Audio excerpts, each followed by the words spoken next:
Por fim, lá na nossa página 235, a gente começou a falar sobre a reforma e a contra-reforma católica.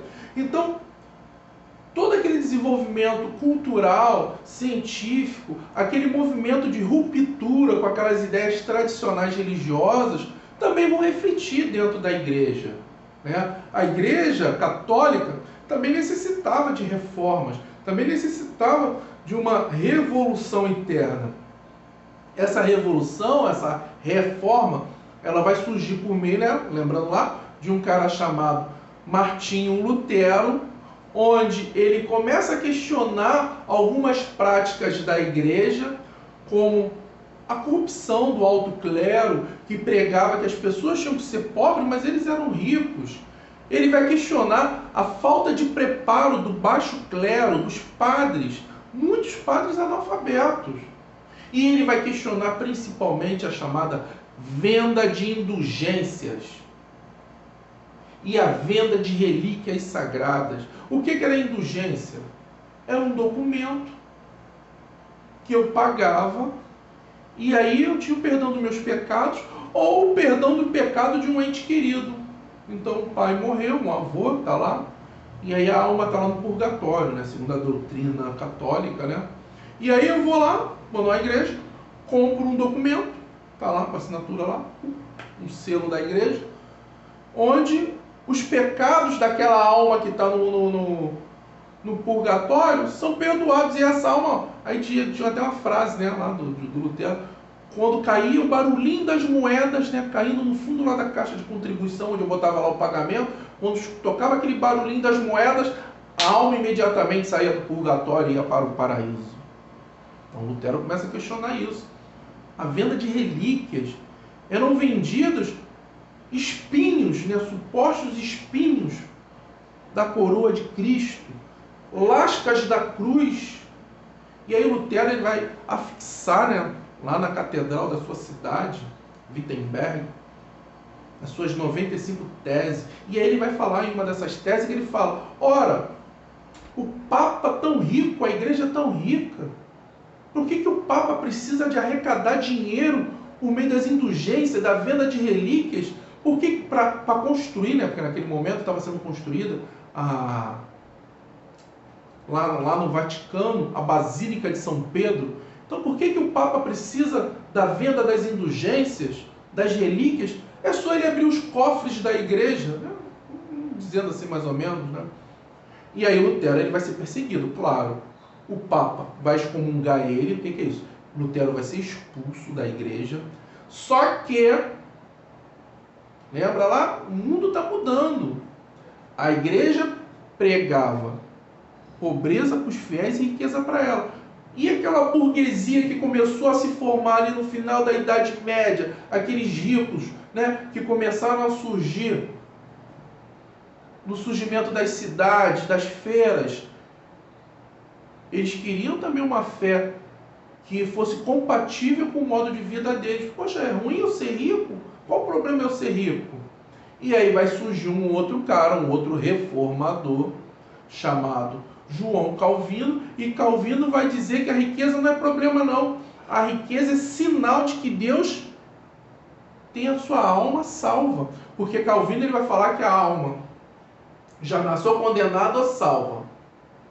Como que eu posso saber se eu já estou salvo? Por meio, né? Eu estou trabalhando e Deus está abençoando o meu trabalho.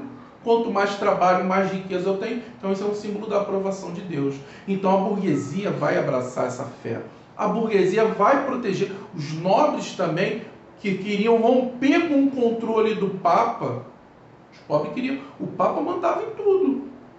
O cara está lá no que hoje é a Itália, né, no Vaticano, e ele está mandando em tudo, em regiões do que depois vai ser a Alemanha, França, Inglaterra. Então esses nobres também queriam romper, esses burgueses também queriam romper com esse poder do Papa. Vão proteger Lutero, vão escrever uma carta, né, de protesto, querendo ter a sua própria fé. Daí vem o nome protestante, lembra lá? Tá bom? E na Inglaterra vai ter um outro, né? Essa reforma na Inglaterra vai ter um outro caminho. Eu falei para vocês ainda há pouco do Henrique VIII. Henrique VIII ele queria se separar da sua esposa, a esposa dele era espanhola católica, então, duplo problema. Era de uma outra nação, era de uma outra religião, e ele queria romper com e ele queria mais poder, ele queria romper com o Papa. E ele queria se divorciar, ele tinha uma amante, a dama de companhia da sua esposa, Ana Bolena. Ele queria se divorciar da sua esposa e a igreja não permite divórcio. Então o que ele faz? Ele rompe com a igreja, então ele separa com a igreja e cria uma nova igreja, a igreja anglicana, onde ele, o rei, além do chefe do Estado, também é o chefe da igreja, é o chefe religioso. Então a reforma, o surgimento da igreja anglicana vem principalmente desse desejo político de Henrique VIII de romper com o domínio do Papa, que era visto como um estrangeiro, né, e que mandava dentro de assuntos da Inglaterra, e porque um motivo pessoal, que ele queria se separar da sua esposa para casar com a sua amante. Tá? A Igreja Católica não ficou de braços cruzados. Há nesse período a chamada Contra-Reforma. O que é? A reação da Igreja. Tá? Uma das principais legados, uma das coisas que foram criadas durante a Contra-Reforma vai ser a Companhia de Jesus, os jesuítas, vai ser fundada por um cara espanhol chamado Inácio de Loyola, e os jesuítas eles vão ter como responsabilidade, são chamados soldados de Cristo, levar a fé católica, né, tentando barrar esse avanço protestante, principalmente para o Novo Mundo. Né? Ele vai pregar para os gentios, ele chamava os indígenas de gentios. Então ele vai irão catequizar os indígenas americanos, principalmente aqui, né, América Portuguesa e América Espanhola, para barrar as ideias protestantes. E assim, essa contra-reforma vai ter um sucesso. No ano em que começou a se pensar essa contra-reforma, 40% da população europeia era protestante. Quando essa reforma está, né, estável, ela está avançando, a contra-reforma católica, esse número cai para 20%. Além da Companhia de Jesus, eles ressuscitaram a Inquisição, o antigo Tribunal do Santo Ofício, que era um tribunal que existiu durante a Idade Média, que era para punir quem praticava heresia, ideias contrárias à fé católica. Punir de que maneira? Queimado na fogueira.